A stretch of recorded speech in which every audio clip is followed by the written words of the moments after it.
Hey everybody, I'm Andy Ostroy. Welcome to the back room. I don't know anything about David Duke, okay? I don't know anything about what you're even talking about with white supremacy or white supremacists. Those who deny the Holocaust are an accomplice to this horrible evil. This is my pledge to you. We will confront anti-Semitism. But you also had people that were very fine people on both sides. You know what I am? I'm a nationalist, okay? I'm a nationalist. Does it concern you that many people saw that tweet as racist? It doesn't concern me because many people agree with me. Listen, what would you like me to condemn? White supremacists and Proud Boys, stand back and stand by. Yeah, and you know how Donald Trump confronts anti-Semitism? He invites it to his house for dinner. So what we don't have there is Trump when he issued his statement saying, I don't know Nick Fuentes. And after all these years, what gets me so riled up is this, I didn't know him, I'm just a fucking idiot defense. As if somehow that's okay. That like you can just have people walk into your house when you're the ex-president. And they could be criminals, they could be Nazis, they could be whoever. It's, you know, your house, by the way, where all the top secret documents are stored. And like somehow that makes you not a bad guy. It's just unbelievable to me how he continues to be treated like a 5-year-old. Like, you know, I didn't know. He didn't know. How do you not know? Right? And the Republicans, they then repeat this crazy rhetoric, you know. He didn't know. He didn't invite him. Well, you know what? If you have your babysitter comes over to watch your 10-year-old daughter, right? And her boyfriend comes over. She invites her boyfriend to come over, and he brings his friend who's a pedophile, right? And you find out when you come home. Is your reaction going to be like, hey, that's cool. I have no problem with my babysitter. I'm going to hire her again. Come back tomorrow night, sweetie, and take care of my 10-year-old because you didn't invite the pedophile. Would that ever happen? But somehow in the GOP, everybody's piling on now with it. It wasn't Trump. He only invited the other anti-Semite, Holocaust-denying, neo-Nazi lover, Jew-hating Kanye West, who, by the way, Maddie's going to talk about this in a minute, but there's some news on him that just broke. Trump has yet to say, I condemn Nick Fuentes. The Republican Party has yet to come out and say, I condemn Donald Trump. I mean, this complicity, as evidenced by the silence, is just infuriating. The net effect here, the real dangerous net effect, is that this shit has become normalized. It's normalized. When people don't condemn stuff, then it just becomes part of the fabric, right? So what happens 6 months from now if DeSantis has dinner with a neo-Nazi, right? It's normal. Probably the only one who's going to condemn him is Donald Trump, as if Donald Trump never had dinner with a Nazi, because that's what Donald Trump does. Anyway, it's been a crazy week and a very shitty week for Donald Trump. His weeks just keep getting shittier and shittier. Hopefully we're getting closer to a really shitty week, which is when he would be indicted. So let's just run down real quick what happened to Trump this week. The courts ordered his tax returns to be delivered finally after 6 years or 7 years to the House Ways and Means Committee. They have that. Let's see what they do with those between now and the time they lose control of the House, which is when all this shit's going to go away. There was an amazing, profound verdict in the Oath Keepers trial of Stuart Rhodes and Kelly Meggs. They were both convicted of seditious conspiracy, which carries a maximum prison sentence of 20 years. The J6 committee report was announced that that's going to come out before Christmas. Yesterday, we're going to be hearing, we heard closing arguments in the tax fraud trial of the Trump Organization. Also yesterday, an appeals court halted the special master review of the stolen top secret documents. And then if that wasn't enough, wait, kids, there's more. A federal judge ordered former White House counsel Pat Cipollone and his deputy Patrick Philbin, who appeared before the grand jury in September, to come back and provide additional testimony. And that's all these high-level people around Trump that have been going back or testifying or being called into the Georgia grand jury investigation. This is all a clear indication of where it's leading, and it's leading to Trump. I've said it before. Said it a million times. I'm going to say it again. He's getting indicted. It's not a matter of if, it's when and where. I think it's going to be in multiple places. I think in this federal grand jury J6 investigation, as well as Georgia and even possibly New York. Maddie, what'd you think of Jen? What'd you think of Trump's week? This was a bad week for him. I think that's safe to say. I'm really intrigued by what the secret proceedings of the federal court did in terms of Pat Cipollone and making sure that he didn't have executive privilege. And I think that might be one of the biggest stories that's under the radar. Yeah, there's no more hurdles. The investigation's moving forward. It's going to speed things up by having this ridiculous decision by Justice Aileen Cannon, who appointed the special master, Raymond Dearie. Get that out of the way because that was just slowing things down. So the walls continue to close in on Trump and around Trump. I think these next few weeks, there's going to be something happening. That's my sense. We have a big Georgia runoff on Tuesday. Let's go to the clip on that. We started letting the people know how important it was to get out, to turn out and have your vote counted. And because it is very, very important. This election here is about, about controlling the Senate in the sense that, we're not going to let them take this Senate away. Right now, we can have everyone have the different committees. Now the committee could be even, whereas if the Republican lose that Senate seat, then the Democrat got total control. Right now, we got a chance to make all the committees even, that we can still do some correction on it, and that's what I'm going to fight for. And then there's this. Since the last time I was here, Mr. Walker has been talking about issues that are of great importance to the people of Georgia, like whether it's better to be a vampire or a werewolf. This is a debate that I must confess I once had myself. When I was 7. Then I grew up. In case you're wondering, by the way, Mr. Walker decided he wanted to be a werewolf, which is great. As far as I'm concerned, he can be anything he wants to be, except for a United States Senator. God, how much do we love Obama? He was in rare form yesterday. The funny thing to me is when I hear werewolf as it relates to Herschel Walker, there's a part of me that thinks he thinks that's a question. Think about that on the way home, kids.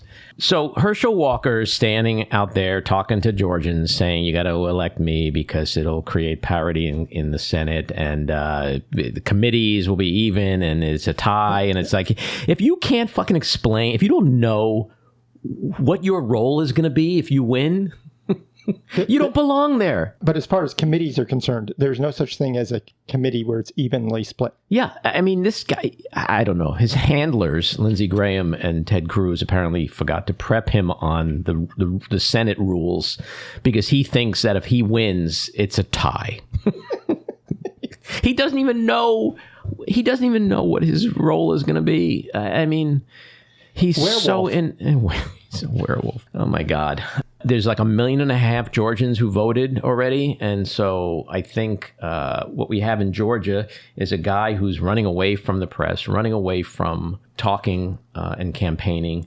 He didn't do any, Walker didn't do any walking over the Thanksgiving Day holiday weekend. He did not campaign. He hasn't had a presser in almost 2 months. And his campaign recently created a rule that reporters can't get within 20 feet of him so that they can't shout questions at him.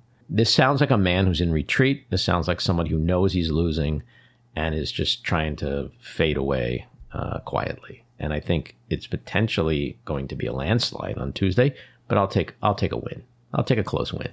Jen? I'd like to talk issues for a minute. Mm-hmm. I think they're going to come out for Raphael Warnock because Georgia has one of the highest rates of diabetes. Mm-hmm. And Raphael Warnock has been a strong proponent on capping the insulin rates. Mm-hmm. And I really think that Georgians are going to just put this nonsense aside and we're just going to have like a nice, clean yeah. vote. If you watch, CNN had an interesting thing this morning on their new Don Lemon, Caitlin Collins, Poppy Harlow show.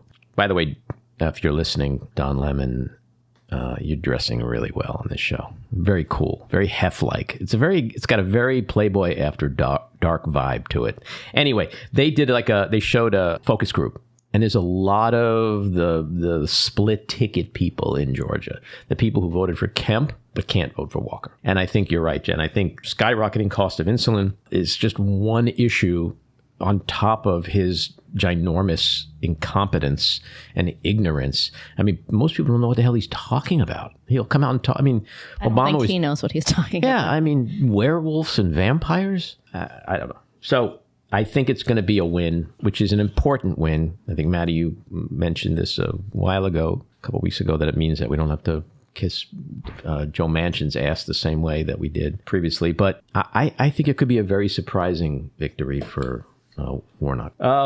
Joe Biden. I don't want to say a lot about Joe Biden, but the man notched yet another bipartisan victory yesterday with the settling of the rail, potential rail strike issue.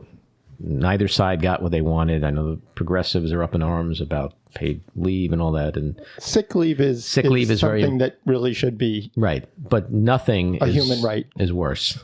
And strike is worse, and the economy tanking because of a rail strike. I mean, I think this is indicative of where we are today. It's back with that kind of a deal. We're kind of going back to where we used to be, where maybe some shit got done.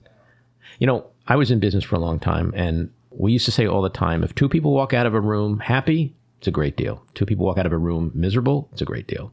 One person walks out happy and the other person walks out miserable, that relationship's going to tank within 6 months. If both parties walked away saying we didn't get everything we wanted in today's climate, that's a sweet victory. And when you look at Biden, you look at this rail deal, infrastructure deal, gun reform, the American Relief Act, these are all bipartisan deals in the most toxic, divisive landscape that we've ever seen. And he campaigned on that. So I just want to say that his ability to sort of bridge the gap between the parties, even in the most challenging of times, is pretty amazing. And he continues to present himself as one of the most effective first 2-year presidents in history. So anyway, that's my rant on him. Maddie, somehow I don't think you're agreeing with me on this love of Biden. No. I think he's done an incredible job. I'm just really disappointed that sick leave was not somehow negotiated into this deal, because I think that it is outrageous that they don't have more sick leave. It just is inexcusable. Well, I mean, and my counter to that, Jane, you filthy slut, is look at gun reform. We got some gun reform for the first time in 30 years. Was it everything, that we all wanted? No. So it's that something is better than nothing thing. Yes. Which some people don't ascribe to. So, it is accomplishments in a tough time. Elon Musk and Twitter. Your favorite subject, Maddie. Go. The floor is yours. Well, first I'll just say that Elon has become exhausting at this point. I'm exhausted by the crazy. It is too much. But we do know now that there is a limit to free speech, as Elon will define it. Tell us, Maddie. This is apparently the limit. You cannot post a Star of David with a swastika in the center of it, and that will get you suspended, even if you're Kanye, which apparently happened early Friday morning, where Elon said that... Wait, what? You mean the guy who said yesterday that Hitler did some great things? That guy is posting a picture of a Star of David with a swastika? Oddly enough, apparently, according to Kanye, I don't know if you listened to the ravings on Alex Jones's show, but he also claimed that Hitler's good things were that he invented highways and the microphone, which are both not true, but that's beside the point. It was a crazy thing that Alex Jones actually pushed back on Kanye, because it was so crazy that Alex Jones at one point said, we're going to go to a break because I'm the crazy guy. Go and get this fucking crazy guy out of here. What is he talking about? Neo-Nazis, the Jewish stars, Hitler. It was something to behold. But Musk in general is, although he's suspended Kanye, most of what's going on Twitter is still a meltdown of any kind of moderation or guardrails. And we're seeing it leaking out all over. We're seeing it, for example, in COVID misinformation. Twitter now has a policy, which they've stated on the transparency page, that they no longer will remove COVID misinformation. So there's tons of it coming on Twitter now. How am I going to know which bleach to inject in my body if we don't have this information, Maddie? I think Clorox is a good brand. They could be our sponsor. New and improved Clorox? Or New and improved. So the new and improved, does that cover the new variants? Or just make sure it's unscented. This would be funny if it wasn't all semi-real, by the way. Unfortunately. Yeah. Okay. Kanye, I don't know. What do you think is happening with that dude? We're watching someone unravel. I mean, I will say in the same way that Elon Musk is sort of like a force field for Mark Zuckerberg, because, you know, you used to think Mark Zuckerberg was the most horrible person, but then Elon Musk said, Mark Zuckerberg is kind of sane. Now we have Kanye to make Elon Musk seem totally Well, it's sane. like a troika. It's like Kanye, Trump, and Musk. It's like three sociopaths who eat, you know that old expression, like, you know, no publicity is bad publicity? There's a limit. Well, but these three thrive on that. What? Kanye seems to me like he's getting up every morning going, wow, I'm in the news even more than I was yesterday. And he doesn't give a shit. Why? Apparently not, but I don't think this is going to get him a new shoe deal. I pretty much guarantee it's not getting him a new shoe deal, unless there's like a new Nazi sneaker that comes out. And he has shopped his shoes to, I mean, we know that he shopped them to Skechers and like a bunch of other companies to try and get a new shoe deal. And oddly enough, they've all said no. So I think, it all ties back to the whole Nick Fuentes thing too. It's like, you know, the Trump defense. It literally makes you want to take your head and smash it into a wall. That's how frustrating it is, because it's like Trump saying, look, I didn't invite that anti-Semite neo-Nazi to my house. I invited the other one, you know, Kanye. Like, it's both wrong. They're both wrong. You shouldn't have invited neither of them should have been anywhere near your house. I don't know. You also might have noticed that the GOP removed a tweet they sent out a few weeks ago, which was just Kanye, Musk, Trump. That tweet has been deleted. Right. But it's crazy. They're like the three musketeers of clusterfucks. It's unbelievable. I don't know. The Musk. You're going to work on this one. Oh, there's something there.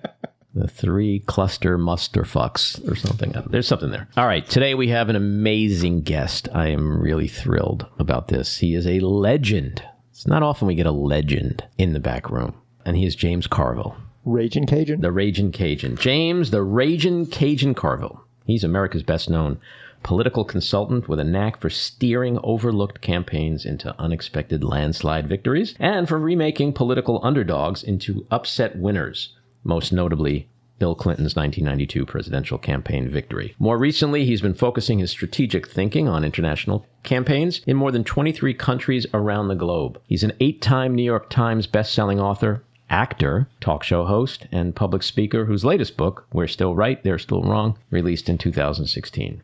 In 2008, he returned to his home state of Louisiana, where he is now a prominent advocate for the city of New Orleans, and recently wrapped an almost decade-long professorship at Tulane University to join LSU's, that's his alma mater, Manship School of Mass Communication. James, welcome into the back room. Well, good. I don't know. I like the front room too, but back room is fine. We are literally in a back room of an Epicurean store in Dutchess County, New York. We're like doing like a Wayne's World thing here, but it's pretty cool. Okay. Yeah.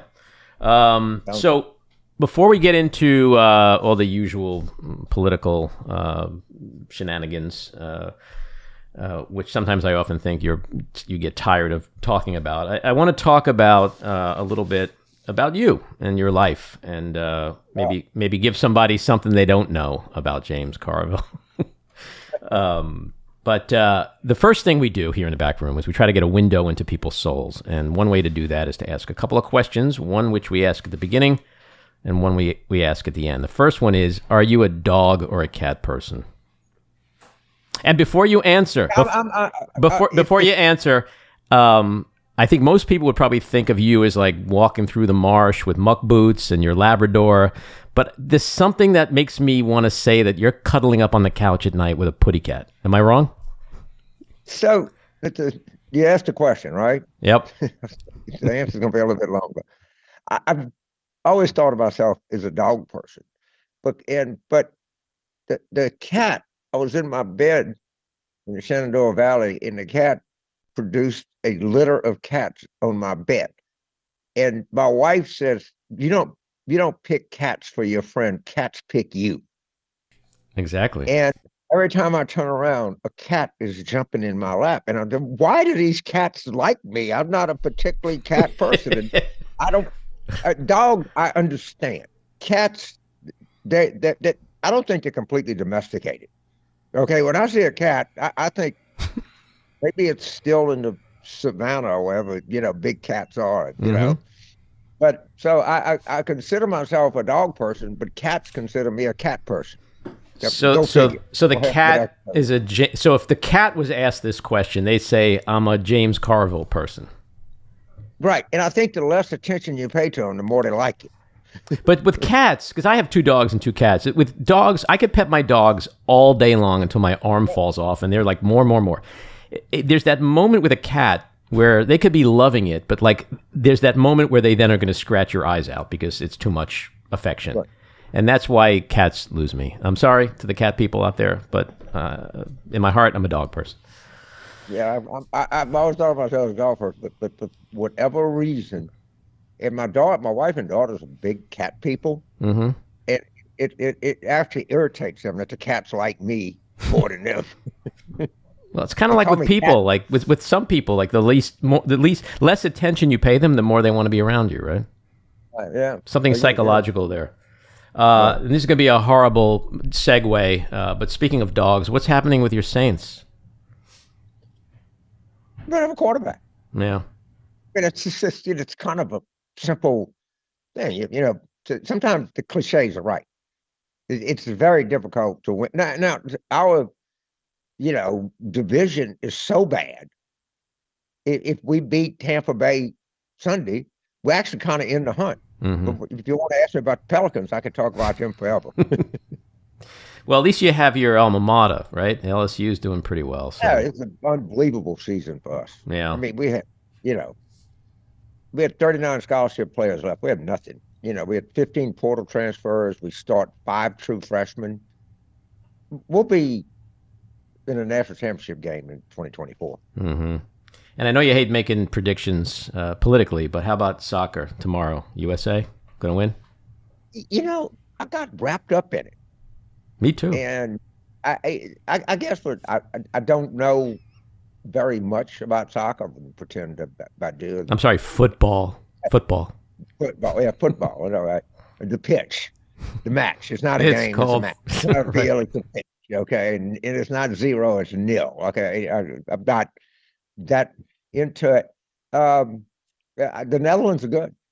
I mean, I know what I read. I can't tell you I've watched them play that much. But I don't know. We're pretty good too. Mm-hmm. So they're gonna come to play. They are, and what's his name is going to play. So that's a good sign. Yeah, that guy Pusak or whatever his name. He got kicked in the nuts or something, and I tell you one thing that anybody doesn't think that's a violent game, they don't watch it. But you don't have a helmet on. You don't have anything, man. You did, and those guys are flying. I did a lot of work in both Argentina and Brazil, and I wanted to go to one of the soccer matches in Argentina. River Plate, I forgot what team, Boca, something like that. They said that's not a good idea. You really don't want to do that. Yeah, well, watching that guy clutch his groin for 15 minutes on the ground, if you don't think soccer's a physical, violent sport, you're kind of crazy. How much these things run? I get tired watching them. And I run every day. God damn. It's a lot of running. It's a big ass field. Yeah.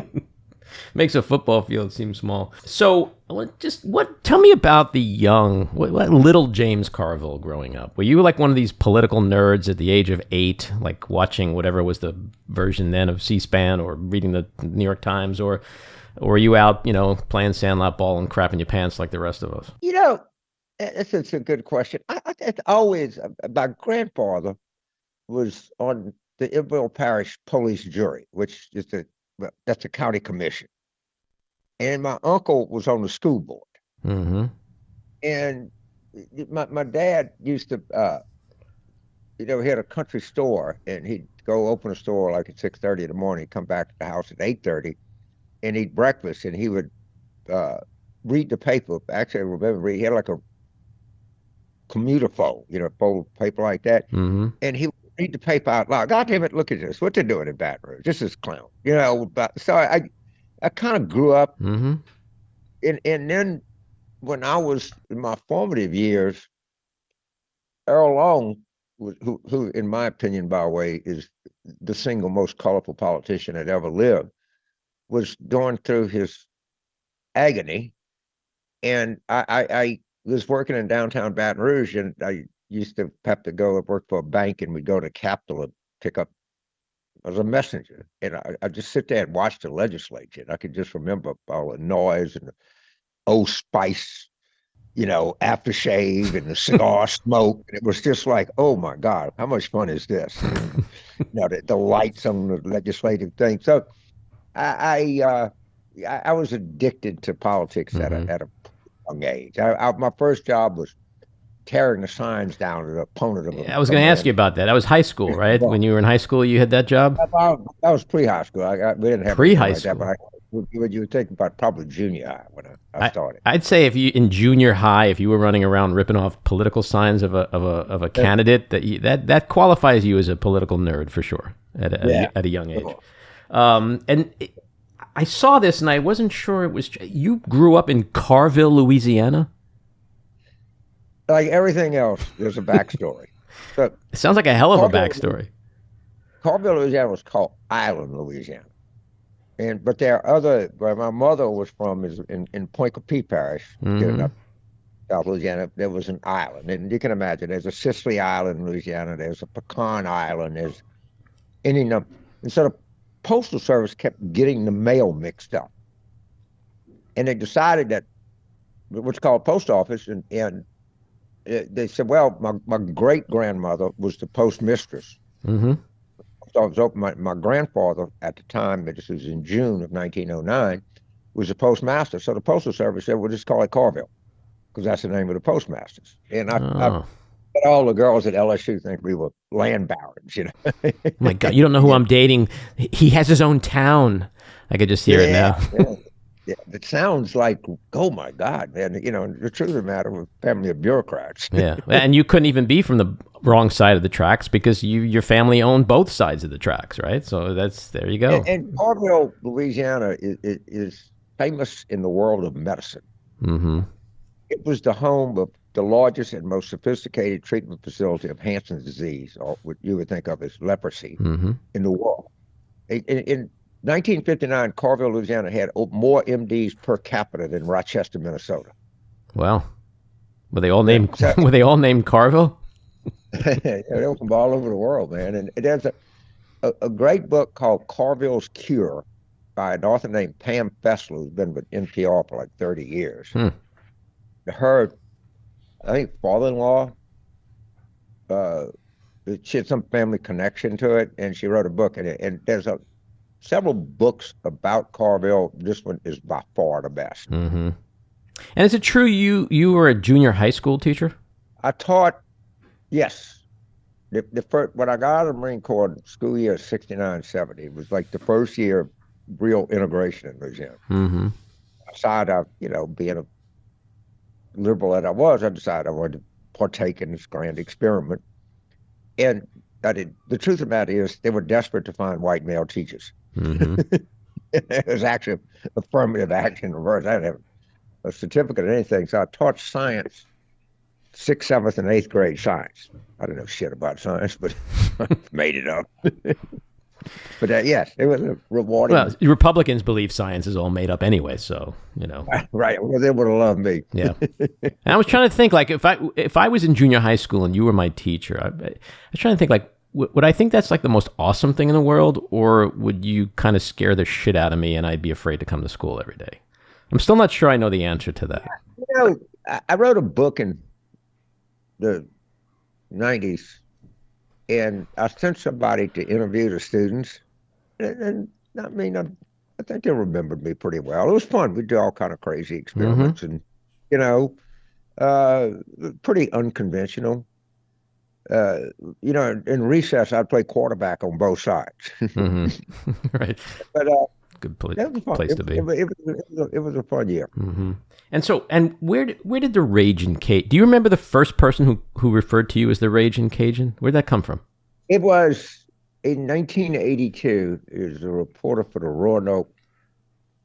I forget the name of the paper. The Roanoke named Marge Fisher, who put it in an article. And I was running a campaign in Virginia at the time, and the name just stuck. And when you saw it, you're like, wow, I like that. Or what do you mean Ragin Cajun?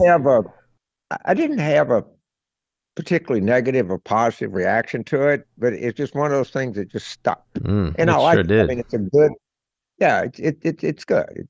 I think it's a good, you got to have, my grandmother, her father was from Denmark, was an immigrant to Louisiana. His name was Slanger. She used to say, boy, you got a good name. James is a good name, and Carville is a good name because phonetically, it's easy to spell. There are not many Carvilles, so you're not going to get. And so I just grew up. Most people don't like their name, or, something else. I just grew up liking my name. I thought I was very fortunate. I mean, I was James Carville. What a great name I had, because my grandmother would tell you that. And I have a great nickname too. I mean, some people get nicknames that, and kids are so mean. When I went to high school, there was this guy that was unbelievably unattractive, and it called him Worm.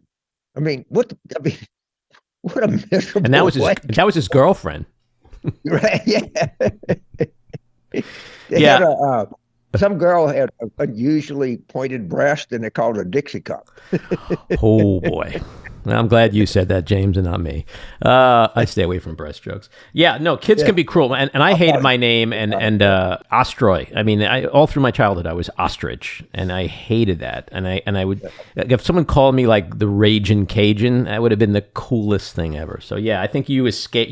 You dodged a bullet in the naming thing.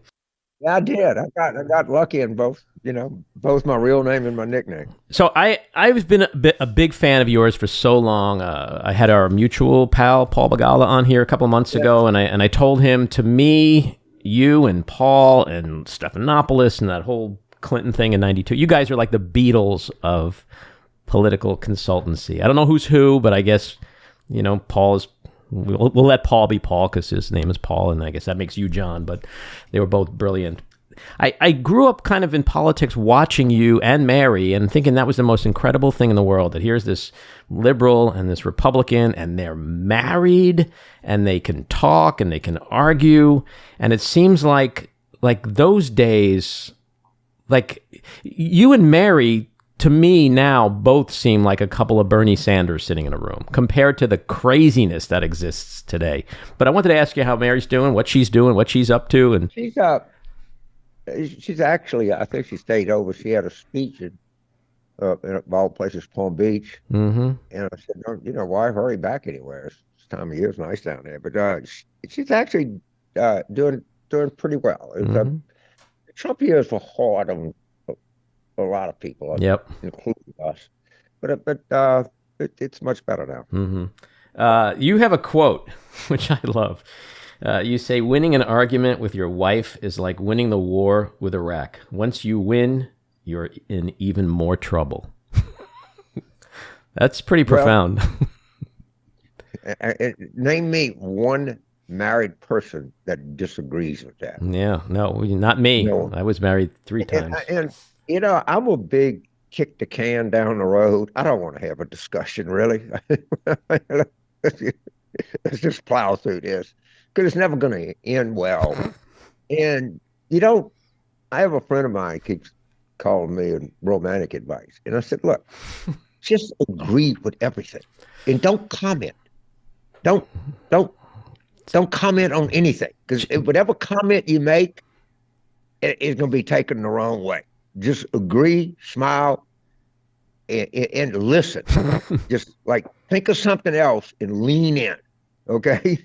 I gotta say, I agree 1,000%. Men, if you're men out there listening, trust me, take James's advice. As someone who's don't have a discussion. Mm-hmm. Don't confront the issue. Just kick the can down the road. There you go. Kick the can down. That's the quote of the day. And if your wife says, does my ass look big in this? No, I didn't know you had one. No, not at all. Just don't comment on it. Well, just let go. I stopped answering that question decades ago because my usual answer was, no, your ass makes you look big in that dress.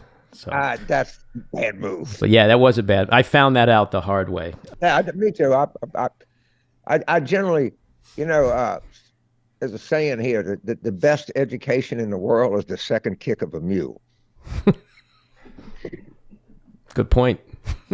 Yeah. You've done some acting, it's kind of an interesting part of your career. You like doing that stuff. Are we going to see more James Carville? You in Quentin Tarantino's next movie, maybe? What's going on? I always played me, and they got me to play somebody in the Jesse James movie, The Assassination, and I had to play somebody else.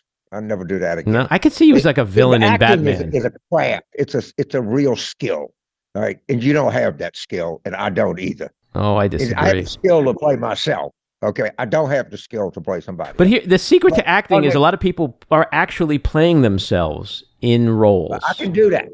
I could, and we're in the process of making a documentary about me now, and I think it's going to be Matt Teinheimer is like a real first class documentary filmmaker, and we're shooting stuff now, and the goal is, and what I feel like is that politics has gotten such a bad name, and I'm afraid that young people won't want to get into it. And so we're doing this film, and the kind of goal is hey, this shit is fun. Okay, this is not wearing a hair shirt, and so much of the intensity, and like I talk about the crazy or whatever that crap is, Trump, that doesn't. But so much on the left that they're all so serious. So how can you laugh at a time like this? When there's disease and discrimination and poverty and it's all okay. There's all. I mean, if you want to change that, acquire political power. Right. But I just find I'm a liberal. Okay, understand it. People say, "Well, you're a moderate Democrat." No, I'm no such thing. I'm no such goddamn thing. I'm a liberal Democrat. I'm not a leftist. And these are the most unhappy people I've ever been around in my life. Like, why don't you? Life is short. Why don't you have a good time? Why do you think they're so unhappy? Huh? Why do you think they're so unhappy? Because that they get in these networks, and I mean, there's a lot to be unhappy about in the world. But I mean, there's a lot of discrimination in the world. There's a lot of injustice in the world. There's a lot of poverty in the world. The climate stuff is gut wrenching. But if you want to affect things, you got to do it through the acquisition of power. And the way that you acquire power is actually trying to be charming and nice. Right. Well, when I get to charming and nice in a second, because I want to talk about Bill Clinton. But what about you? All these years in politics, did you ever think of running for office yourself, or do you just not see yourself in that temperament? No. Why? It would, in 20 minutes, Oppo research, it would be pretty. It would not be pretty. It wouldn't take a lot. Yeah, it's a lot easier. People have said that to me too, and I'm like, no, I'd rather be the guy with the voice and the earpiece than the guy out front. The other thing is I've been around politicians. It's just hard ass work. Yeah, and it's a thankless job. Right, and when you're James Carville, what do I want to change? I'm James Carville. I don't want to be anybody else. Right. I grew up to be exactly what I wanted to be. I walk down the street, hey, James, how you doing? What's going on? Who do you think's going to win? LSU going to win this weekend? Oh, good. Hey, get a table right here. Come by and see me. There's no other person on earth that I'd rather be than me. I hear you, and I don't blame you. I don't understand politicians why they do it. I just don't. I'm glad they do it. I love it. I mean that they're like, trust me, they no shortage. I mean, they love it. They run for re-election, they get beaten, and they run again, and that's great. It's just not my temperament. Yeah, no, I agree. So speaking of temperament and charming and all that, what I often think, like, was it just the right guy at the right time in '92 with Bill Clinton? What made him so special? Even to this day, there are people that fawn over him as if he's godlike, despite, the challenges and the controversies and all that. Is he a once in a lifetime kind of politician? Well, so you stop and you think, but all people ever knew was World War II presidents. Mm-hmm. All right, that was all they knew. And here comes a guy, playing a saxophone, talking differently, was a baby boomer, single mother. That didn't ever happen. Right. And the thing I will say is, you'll have people say this campaign was better than this. What was the Obama 08 campaign better, or the Reagan 80 campaign better? I don't know. But what I will say with a great degree of confidence is the 92 Clinton campaign was the most culturally significant campaign in American history. Mm-hmm. I mean, it's things like it's the economy stupid, the war room, the Sister Soldier moment. Mm-hmm. Any of that is just baked in to American culture. Mm-hmm. All right. So people can't believe, when they went to de Gaulle, and de Gaulle was not going to run for re-election, they said, what's France going to do without you? Mm-hmm. He said, the graveyards are full of indispensable people. Right? And that's where we are now. I think we're on the verge of a cultural explosion. And it's going to be generational. Mm-hmm. And, I rode that up, and I'm going to ride it down. But, the truth of the matter is my generation, our moment is past. We got to get, I was glad to see, the speaker who I don't admire, I worship her, Speaker Mm-hmm. Pelosi. And, and Hakeem, you got to pass the baton here, dude. Yeah. It's a great transition, and a very timely one. As much as we love Nancy Pelosi and hate to see her go, it does feel like the right moment in time in history for a young black man to take the helm. Right. And I think Hakeem, look, will he come into it with the skill that Speaker Pelosi had? No. Mm-hmm. Will he acquire it and make his own mark? Yes. Mm-hmm. I mean, I celebrate that kind of change. Mm-hmm. So let's talk about the midterms, the red wave that never came. You recently said the result was the result we got last night was stunning. It seemed like a tie race. This is some incomprehensible upset. It's hard to imagine. What do you think happened? Well, so I did. To be fair to myself, I was pleasantly surprised. Mm-hmm. I was seeing 3-4 Senate polls a day. Mm-hmm. And they weren't changing. And I was looking at they tried to juice up the congressional generic. They had all these bullshit polls they put in, but basically it was stayed the same. And if you're going to have a big wave election, you would see some deterioration, in the last week. Mm-hmm. And it didn't produce that. So we had some contraindicators. You got to wait before you make definitive judgments. But I think young people kind of came in stronger than they were modeled for. Mm-hmm. We didn't have a very good black turnout, and that's something the party is going to have to explore in depth. Mm-hmm. Is why. Mm-hmm.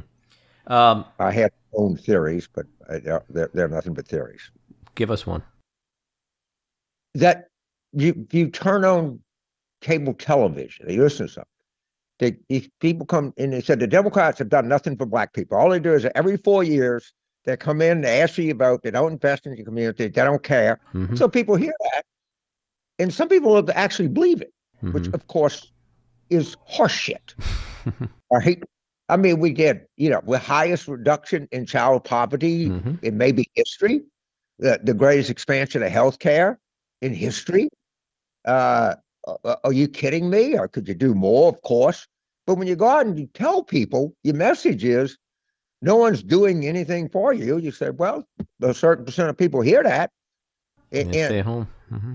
Yeah, our vice president is black. Speaking of current House majority leader black, we had, in Georgia, we had the lowest black turnout since 2006.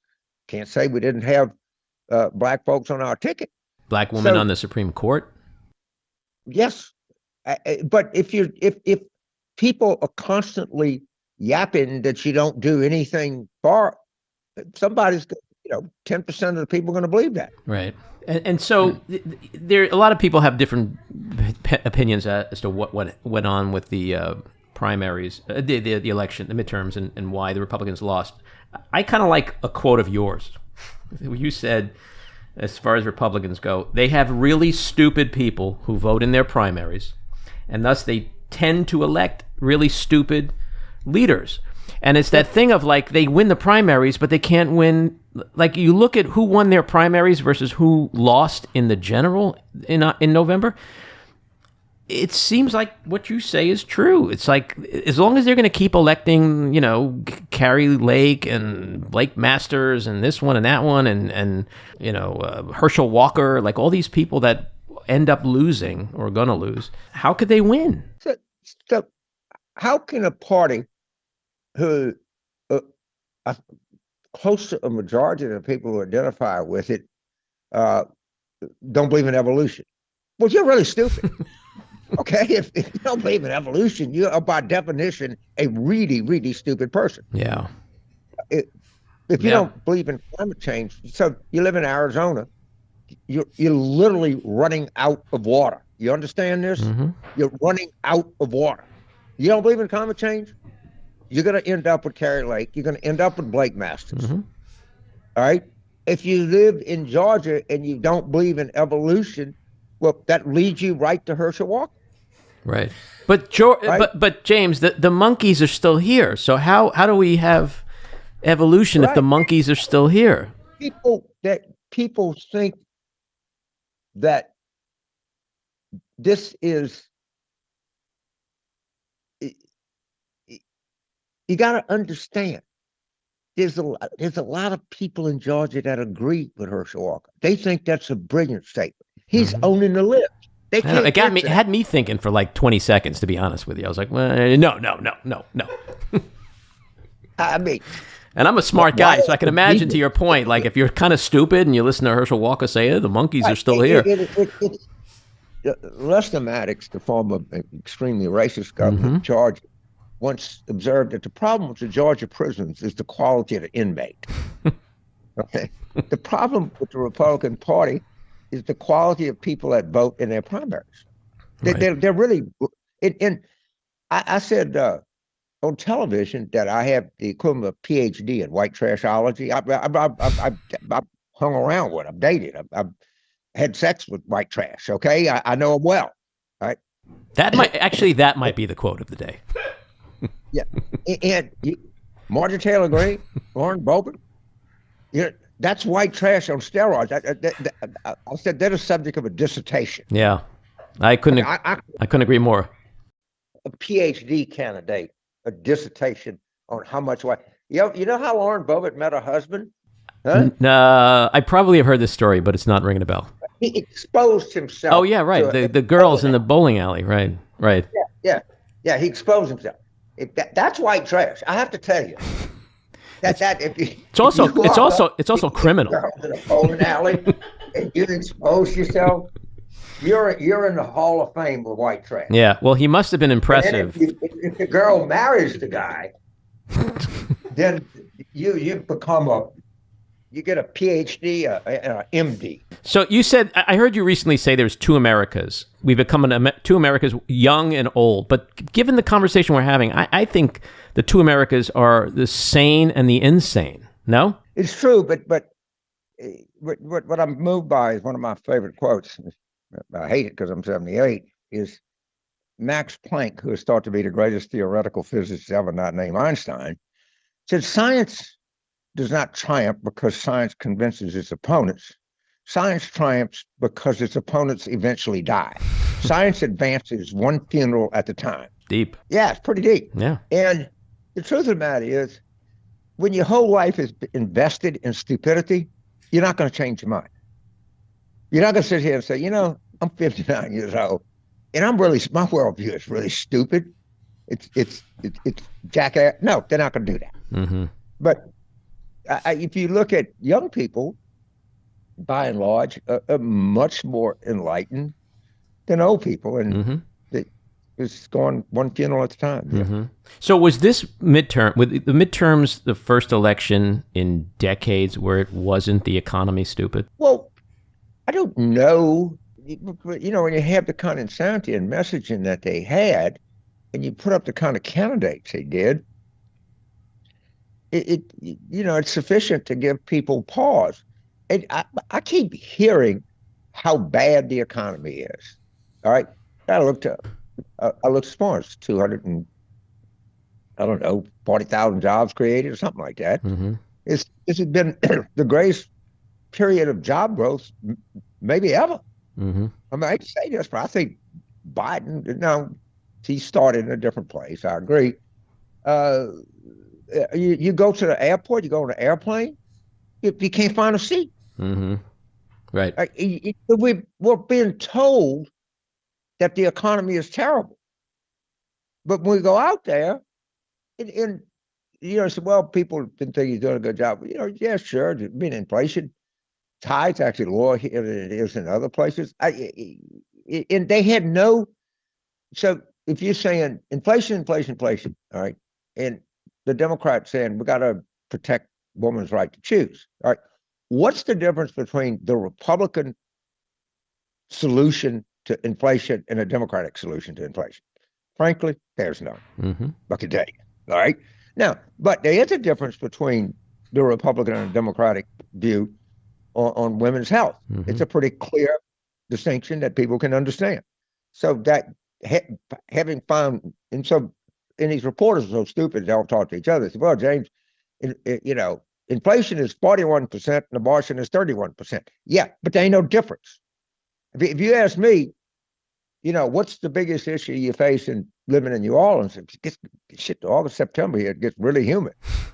That's just a big issue to me. I ain't gonna vote on it because nobody can do anything about it. Right. So you another quote of yours is, don't get mad, don't get even, just get elected, then get even. Is that what we're going to see in the next 2 years with the House Republicans getting even now that they got elected?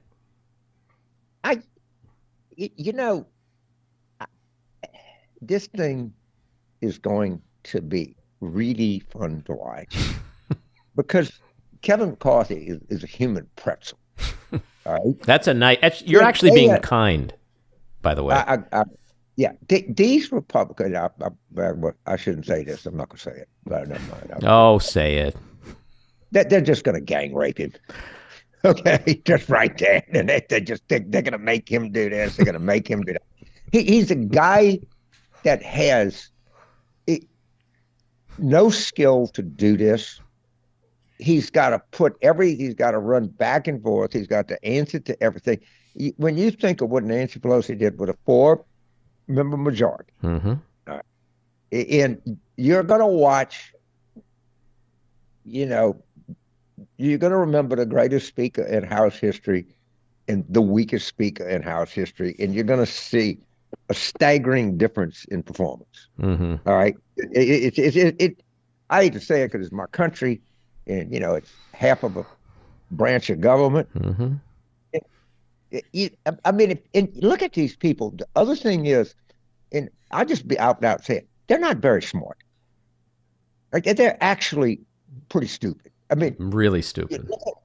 Jim Jordan, he's not a very formidable man. In addition to being highly tolerant and protective of sexual abuse, which he is. Hates wearing a jacket, though. He's just not smart. Kevin McCarthy, he's just not that smart. Mm-hmm. Well, they're just fueled. They're fueled by anger and hatred and vengeance, and that's all that drives them. Well, it's debilitating.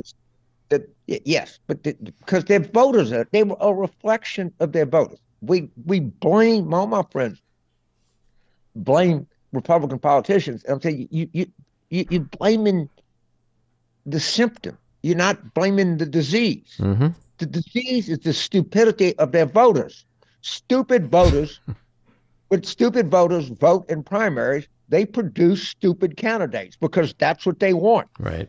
Well, it's the dumbing They down of want America. the intellectual equivalent of the voter. Yeah. You know, one of the things I love about you and that makes you legendary is your quotes. I could look at your quotes all day long. So what I want to do is just have a quick lightning round of James Carville quotes and have you comment any way you want. The first one is, drag $100 bill through a trailer camp and there's no telling what you'll find. What does that mean? I did a thing called the Sperling Breakfast. And I was referring to Jennifer Flowers. It makes I have a PhD in white trashology. I know what she can get done with a $100 bill.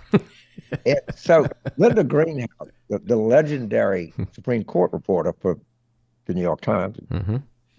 I actually had it on my podcast, wrote that I said it about Paula Jones. So I called her and I said, Linda, just so you know, I was not referring to Paula Jones. I was referring to Jennifer Flowers. She said, well, let me look it up, James. I'll call you right back. So the phone rang about 15 minutes later. It's Linda Greenhouse. She said, oh, my God, I feel terrible. You're right. I'll write a retraction. I said, no, I'll just leave it where it is. I don't need a retraction. Okay. But at least she was one of the few reports, usually if you call them and say they made a mistake, they get very defensive about it, and everything. She said, gee, I feel terrible. You're right. I made a terrible mistake here, and I'll fix it. And I said, nah, I ain't going to fix it. Just let it go. How about if Hillary gave up one of her balls and gave it to Obama, he'd have two? Yeah, What's up with that one? I was just trying to say that she's tougher than he is. Mm-hmm. And it was a way to say it in a, Mm-hmm. Well, in a graphic.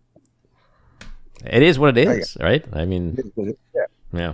How about the teachings of the church line up more with the Democratic Party than the Republican Party? Isn't that kind of the problem we have today?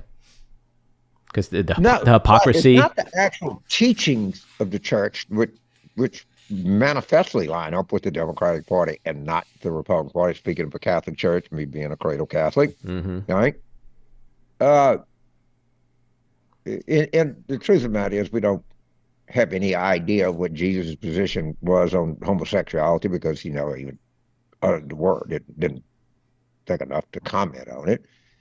And I don't think we have much enlightenment on his position on women's health or anything else. But the idea that you love your neighbor as yourself, which is the foundation of all, to me, of all religion. How do you love your neighbor when you hate your neighbor? I mean, come on. Right.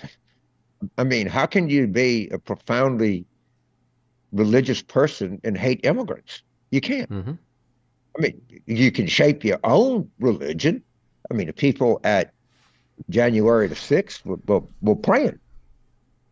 I think if to relate it to a movie analogy, today's politics and religion and the hypocrisy of the Republican Party would be like that scene in Annie Hall where Woody Allen, Alfie Singer brings when he's standing online in the movie theater and the guy behind him is ranting about Marshall McLuhan, and then he's like, sir, you know nothing. And he whips out Marshall McLuhan, and Marshall McLuhan goes, sir, you know nothing of my work. I feel like that's what would happen today. If Jesus would hear, he'd look at McConnell and McCarthy and go, people, guys, you know nothing of my work. And that would be the entire GOP. And every time I get somebody yelling at me on Twitter and call me the most vile names, I always, just for shits and giggles, go look at their bio. And it usually starts off with, loves Jesus, Christian or Jew, whatever religious affliction they have. But we just live in a world of hypocrisy today when it comes to religion. The most uncomfortable person in all of organized religion is Jesus Christ. They will talk about anything but him, right? Anything. Turn another cheek. Love you, right. The three charities. I mean, there is so little doctrinal or biblical support for anything that they think. And when they go deep, they have to go to the Old Testament. Mm-hmm. Right. So I don't know, but it no longer It just comes with the territory. By the way, you can. You're not going to do any good to argue with them. No, but it's just hypocrisy. It is what it is, and you can't escape it. And people they're in a cult. It's really a cult today. And speaking of cults, let's talk about Trump for a second. What's your take on him running and whether he's going to get indicted and the whole special master and this and that? And it just seems like the walls are kind of closing in around him. Do you agree with that? He's going to go to jail, right? It is not. Look, I graduated from law school. I've been a member of the bar since, I don't know, 1981. First of all, on the Mar-a-Lago documents, it's very simple. He took something that didn't belong to him. Right. It's pretty black and white. They asked him nicely, sir, this doesn't belong to you. Can you give it back to us? No. Then they, again, sent him a letter. No. Then they say, do you have any of these documents? And under oath, responding to a subpoena, he says no. Of course, he had the documents. So what's the defense? And I've asked really good lawyers, give me, because if you go to, I'm your lawyer, you come to me and you said, look, I'm arrested for shoplifting. I'm going to try to think of a defense for you. Where had you left the store yet? Or could you forget anything kind of defense? I cannot. I have no lawyer that is able, and as opposed to me, really good lawyers. There's not much of a defense. If General Kelly is right, and he told him to audit the tax returns, if General Kelly told someone, put it in a diary, he's guilty right there. He don't have to do one other thing. The asking is a felony. And you got to say, well, he won't testify, and they'll just say, well, you can't convict the guy. Just he said kind of thing. But if he told two people, then you don't believe that son of a just did. He wanted me to audit Nancy Pelosi's tax return. Yeah. Felony. Easy. Done. Finished. What about Georgia? You think he gets indicted there? That seems pretty black and white too. I need you to find me 11,000. Well, I mean, I could argue for defense that he didn't have any ministerial power over the Georgia Secretary of State. That would be my defense off the top of my head. What difference does it make? He couldn't. And proof in the pudding. Georgia Secretary of State ran for re-election and won overwhelmingly. He didn't order it. He didn't have if the guy worked for the federal government, if he's an appointee of the president, that would be one thing. That's not a defense. I don't know how good of a defense it is. Right. What about J6? Is he going to be held, in your opinion, held accountable for that in the federal grand jury? I just think they have so many easier things to do than that. Right. And from a legal perspective, in terms of proving? I just think that's fruit way up the tree. Because he could say, look, I said in there, we're going to follow. He did give some disclaimer about following the law. All right. And yeah, I was mad, but I had no idea. I mean, I just think that's a harder case to prove than the RS case or the documents case. But tell you what I think, and I've said this before.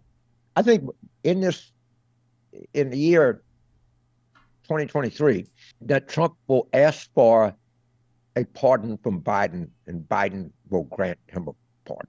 I think Trump will say, I am guilty, but he would have to do it and say, I am guilty in the interest of the nation. And I think Biden would say, okay, if you admit guilt, I don't put the country through. So you think ultimately, despite everything we've known about Trump and seen from Trump and heard about Trump, he's going to go down a similar path as Nixon when Nixon acquiesced and capitulated and slunk away.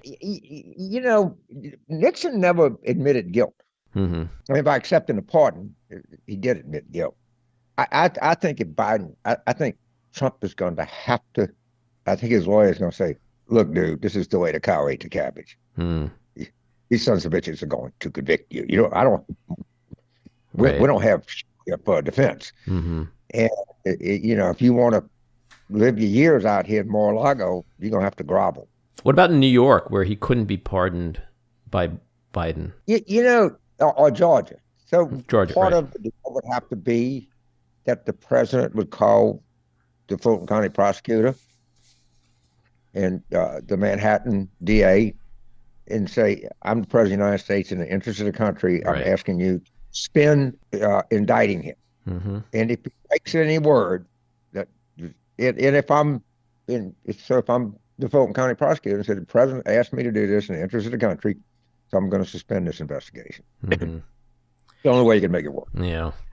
In our final couple of minutes, I want to ask you, so let's say it's not Trump who's the nominee, and let's say, I know this is a whole controversial thing among Democrats and whatever and progressive, but let's say Biden says, I'm not running again.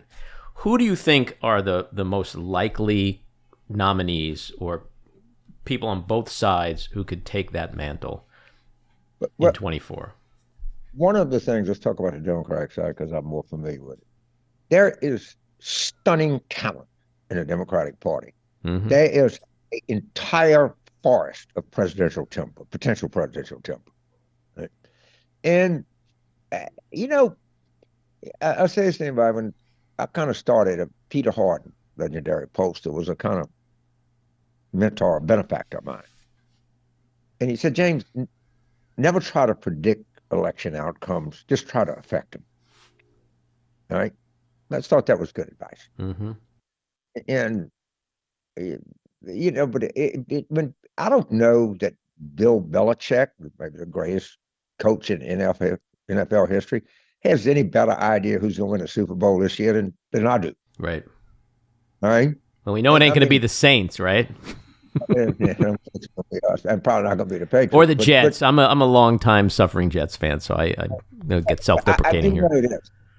There is, and what we need to do is get this talent on display. Mm-hmm. Right? And I think if one party nominates someone over 75, the other nominates someone under 75, probably under 70, and one party takes someone from its more extreme ring and the other party does not, the party with the younger, less extreme candidate will run away with this election. Mm-hmm. Well, putting aside the age factor, I mean, the centrism factor that you speak of is how Biden got elected. That may have been like the right guy at the right time, whatever, but I tend to agree with you. Again, I am not a moderate Democrat. I am a liberal Democrat. Mm-hmm. Understand that. I'm just not a leftist Democrat. I don't believe in the dictatorship of the proletariat, okay? Mm-hmm. So my co-producer here, Maddie, wanted me to ask you, with the midterms, did you pop open the Poppy Van Winkle this time or not? No, I was doing the circus, the John Harmon. Pappy is for presidential elections. You don't bring back saving the good stuff for the big race. I got you. It's like $300 an ounce. And my last question to you is: you seem to have done so many things. What is left for you? Like, what if next 10 years? Are you just going to do the same stuff you've been doing? Like, or is there something you really wanted to do and like now's the time to do it? You keep asking me, when you write another book, and I said, the spirit just doesn't move me. You can't. But I'm thinking about doing a short book, or maybe kind of long form piece. A Hack Looks Back. Great title. Yeah. What have I learned? All right. Lessons from a life. I may do it in a speech, and I don't know. But if the spirit moves me, and I'll think about it over the holidays. But I don't want to just write a book just for the sake of filling up space. Mm-hmm. And I don't know if I don't want to pontificate for too long. But I mean, so many things that I see that are happening is just massive misunderstanding of what politics is, what moves public opinion, how you move people. And well, it's like a tidal wave shift for you and people that came up in a different era of politics, because today it just seems like it's a cesspool. It's crazy town. Well, it just so much of this is cultural, and people sort of dig in, and they let claptrap, stupid arguments actually convince some people that there's some political wisdom in it, and it's nothing but sheer stupidity. It cost us, and the stupidest thing I hear, if we just went all the way left, we would excite so many people. We would bring so many people into the coalition, and you're just in a straitjacket of no, that's not, and no one believes that. Everyone knows it's not true, and they just keep yapping about it. And it some of it takes hold at some level. And I was listening to this guy, Reverend Charles Barbier, kind of a black leader in North Carolina. He's been around forever, and he was on, I think, Allie Belch, and he said the Democrats need to forget suburban women and concentrate. Really? We're going to win an election just throwing away 35% of our coalition? I don't think that's very smart, Reverend. I got to tell you, that's not. Maybe we could come at this a different way. Yeah, it just right? To me it just seems like it's a crazy place. The squad. They said, "Well, we didn't canvass enough." Oh, please. Yeah, but you're old enough to remember, George Allen. He blew a 20-year career because he said macaca. Right now, you have a guy who is the lead. The guy's name was C.C. Sidorith. What's that? The tracker's name was a guy named C.C. Sidorith. I'll never forget it. He's one of my heroes. Because Paul and I were the first people to do trackers. But today you have a guy who's the leader of a party, who is the presumptive nominee, and he can have dinner at his home with a neo-Nazi, and that's okay. This is where we've come in the last 20, 30 years. I don't. But that's who he is. But it's so normalized. Anyway, I can rant on that forever. My last question. I think that Trump is a trashy, immoral, rotten, criminal human being. What do you expect from trashy, immoral, rotten people? Well, but he should be kicked to the curb, is my point. George Allen was kicked to the curb because he said one word. He's getting ready to beg for a pardon to keep his fat ass out of jail. I hope you are right. My last question to you circles back to the window into the soul. So the question is, it's about music, because music tells us about people more than anything, I think. So who are your top 5 musical artists of all time? My favorite song of all time is probably City Lights by Jerry Lee Lewis. Oh, okay. Right? My favorite artist in terms of overall production might be Fats. All right. I mean, just all of the stuff that he did, and I definitely a creature of, my generation of music. Now, is that because you love the lyric? I found my thrill on Capitol Hill. Yeah, I like I love Be My Guest. Mm-hmm. It's just, and they had to produce this movie, of course, and grew up in poverty, but it was kind of upbeat, lively music. He Stopped Loving Her Today, George Jones. Mm-hmm. Yeah, try to beat that. I actually kind of like that old twangy country stuff. All right, that's 3. You got 2 more. I will go with a tie between Larry Williams and Lloyd Price. But Larry Williams is a freaking genius, man. A real genius. And Taylor Swift. Maybe Irma Thomas. I mean, my kids, I used to play breakaway, training. I'd take them to school, and they sort of grew up on Irma Thomas. But I'm a big fan of I didn't realize what a rich cultural musical upbringing I had. I mean, in the 50s and 60s, New Orleans was the center of music freaking world, Sure. man. It, Mm-hmm. but that studio on Rampart Street, that everybody in the world. But I really become to admire Lloyd Price and Larry Williams a lot. I think Staggerly personality, he just a great songs. Boney Maroney, Just Because. I mean, they just those things just spoke to me. Now the younger people wouldn't know any idea these guys are no more than I knew who these older they like that kind of big band music and this stuff. It just really, really came and it just hit people hard. But I do think when I listen to City Lights by Jerry Lee Lewis, I just think of growing up in rural Louisiana, saying, "Man, I want to be in a city like that." That's something that just. Well, that's what great music is supposed to do. It's supposed to just travel throughout life with us and bring us back to the At night before I go to bed, and induce sufficiently, I'll sit there and listen to songs. I love it. Well, James, you have been very generous with your time. You're one of my heroes. You are a legend. It's been an incredible honor to have this conversation with you. I hope we can do it again at some point soon. It was fun. And I want to thank you. It was fun. So enjoy the holidays and be well. Okay. So there you have it, episode 27 in the can. We'd love to hear your thoughts, so leave us a message at 845-307-7446. Send us an email at backroomandy@gmail.com or tweet to me at Andy Ostroy.